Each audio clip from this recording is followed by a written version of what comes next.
Genesis chapter 41. Joseph interprets Pharaoh's dreams. 2 years later, Pharaoh dreamed that he was standing near the Nile. In front of him, 7 healthy-looking fattened cows climbed up out of the Nile and grazed on the reeds. Just then, 7 other cows, terrible-looking and scrawny, climbed up out of the Nile after them and stood beside them on the bank of the Nile. The terrible-looking scrawny cows devoured the 7 healthy-looking fattened cows. Then Pharaoh woke up. He went back to sleep and had a second dream, in which 7 ears of grain, full and healthy, grew on a single stalk. Just then, 7 ears of grain, scrawny and scorched by the east wind, sprouted after them, and the scrawny ears swallowed up the full and well-formed ears. Then Pharaoh woke up and realized it was a dream. In the morning he was disturbed and summoned all of Egypt's religious experts and all of its advisors. Pharaoh described his dreams to them, but they couldn't interpret them for Pharaoh. Then the chief wine steward spoke to Pharaoh. "Today I've just remembered my mistake." Pharaoh was angry with his servants and put me and the chief baker under arrest with the commander of the royal guard. We both dreamed one night, he and I, and each of our dreams had its own interpretation. A young Hebrew man, a servant of the commander of the royal guard, was with us. We described our dreams to him, and he interpreted our dreams for us, giving us an interpretation for each dream. His interpretations came true exactly. Pharaoh restored me to my position, but hanged him. So Pharaoh summoned Joseph, and they quickly brought him from the dungeon. He shaved, changed clothes, and appeared before Pharaoh. Pharaoh said to Joseph, "I had a dream, but no one could interpret it. Then I heard that when you hear a dream, you can interpret it." Joseph answered Pharaoh, "It's not me. God will give Pharaoh a favorable response." So Pharaoh said to Joseph, "In my dream, I was standing on the bank of the Nile. In front of me, 7 fattened, stout cows climbed up out of the Nile and grazed on the reeds. Just then, 7 other cows, weak and frail and thin, climbed up after them. I've never seen such awful cows in all the land of Egypt. Then the thin, frail cows devoured the first 7 fattened cows, but after they swallowed them whole, no one would have known it. They looked just as bad as they had before. Then I woke up.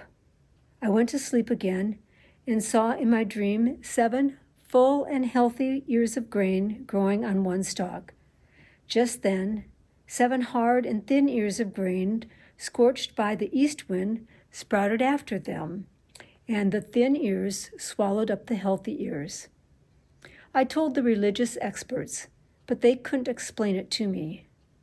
Joseph said to Pharaoh, "Pharaoh has actually had one dream. God has announced to Pharaoh what he is about to do. The 7 healthy cows are 7 years, and the 7 healthy ears of grain are 7 years. It's actually one dream.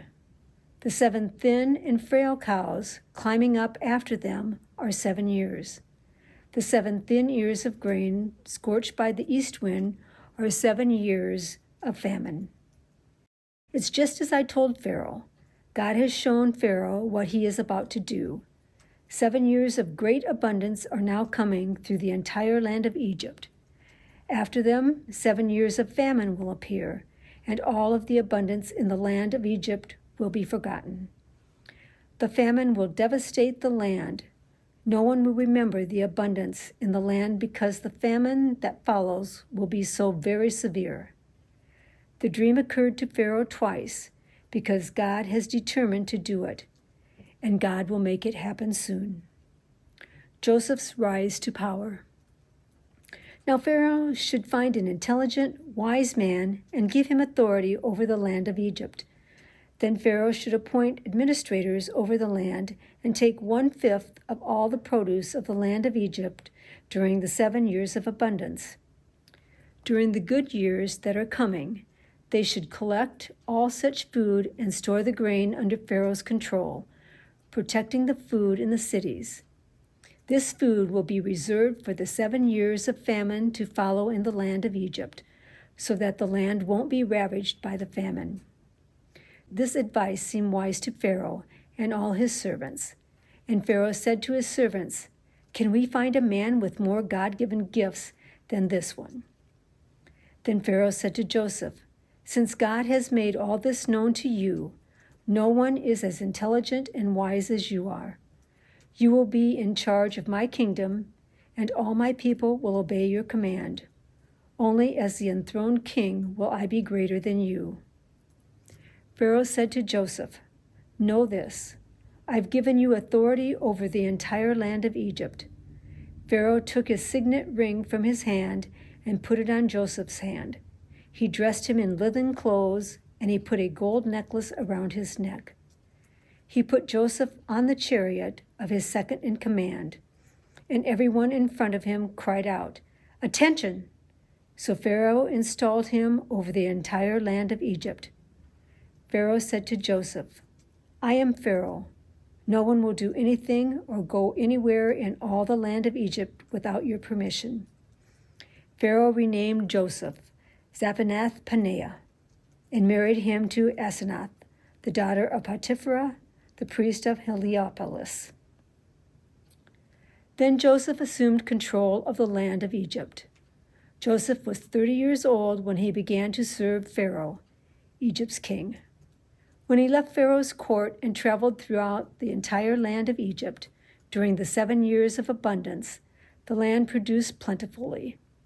He collected all of the food during the 7 years of abundance in the land of Egypt and stored the food in cities. In each city he stored the food from the fields surrounding it. Joseph amassed grain like the sand of the sea. There was so much that he stopped trying to measure it because it was beyond measuring. Before the years of famine arrived, Asenath, the daughter of Potiphera, priest of Heliopolis, gave birth to 2 sons for Joseph. Joseph named the oldest son Manasseh, because he said, "God has helped me forget all of my troubles and everyone in my father's household." He named the second Ephraim, because he said, "God has given me children in the land where I've been treated harshly." The 7 years of abundance in the land of Egypt came to an end, and the 7 years of famine began, just as Joseph had said. The famine struck every country, but the entire land of Egypt had bread. When the famine ravaged the entire land of Egypt, and the people pleaded to Pharaoh for bread, Pharaoh said to all the Egyptians, "Go to Joseph, do whatever he tells you." The famine covered every part of the land, and Joseph opened all of the granaries and sold grain to the Egyptians. In the land of Egypt, the famine became more and more severe. Every country came to Egypt to buy grain from Joseph, but in every country the famine had also become more severe. The end of chapter 41.